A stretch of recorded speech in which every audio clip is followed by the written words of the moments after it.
Hello everybody, and welcome to this Shaper 3D sketching tutorial.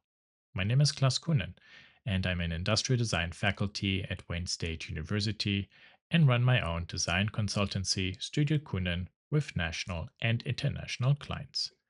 This video is dedicated to take a closer look at what sketches are and how they work in Shaper 3D.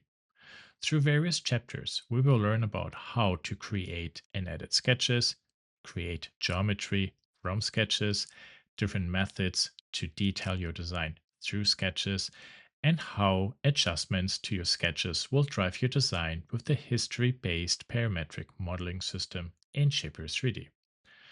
For this, I have prepared many example demonstrations. You will see that working with sketches and history-based parametric modeling in Shaper 3D is incredibly easy to learn and very intuitive to use. And with all that said, let's get started.